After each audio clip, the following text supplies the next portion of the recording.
से देखना,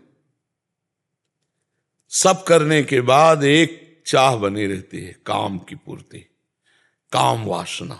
ये सबसे बड़ी वासना, इसीलिए सबसे पहले रखा गया है काम, क्रोध, लोभ, मोह। गीता में भगवान ने काम को शत्रु बताया है और किसी दोस्त को नहीं बताया।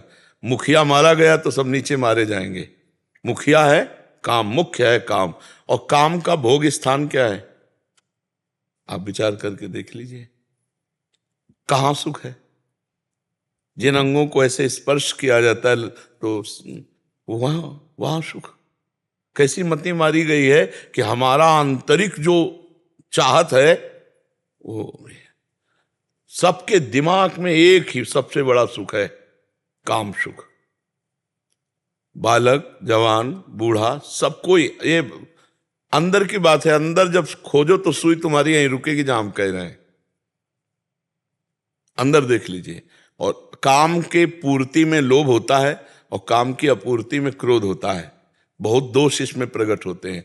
कामा संजायते क्रोधा, क्रोधा स्मृति विभ्रमा, स्मृति भ्रंशात बुद्धिनाशो, बुद्धिनाशात सर्वनाश करने में समर्थ है काम। और काम हमारे सबके हृदय में बैठा हुआ है। अहंकार उसका घर है। अहम जो देहाभिमान है उसी में काम अपने मित्रों के साथ बैठा हुआ है।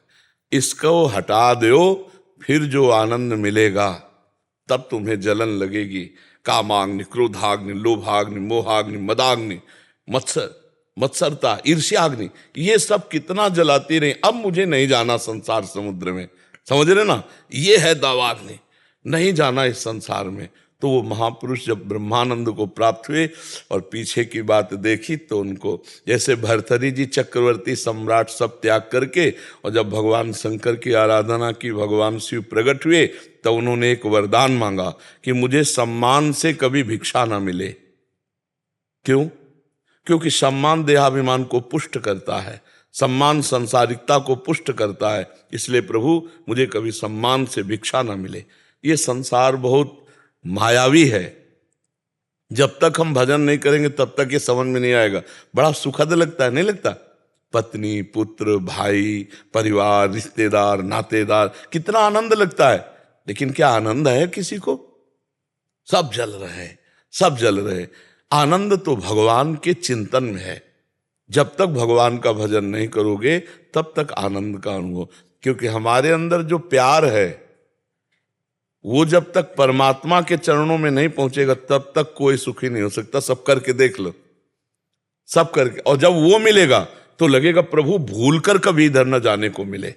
तो इन महापुरुषों को आनंद मिला तो उन्होंने कहा प्रभु इस दावाग्नि रूपी संसार में कभी मुझे दोबारा न जाना पड़े। सब बड़े बड़े महापुरुष करते हैं, ग्रंथ पढ़ के देखो। क्योंकि अभी हमको आनंद मिला नहीं ना। जब वो आनंद मिलेगा तो ये आनंद जानते हो कैसे हो जाता है? गोस्वामी तुलसीदास जी लिख रहे हैं, रमा विलास, रमा माने लक्ष्मी जी, ये लक्ष्मी माया का विलास। राम अनुरागी, भगवान के प्रेमी जन, तजत बमन जिमि जन बड़भागी।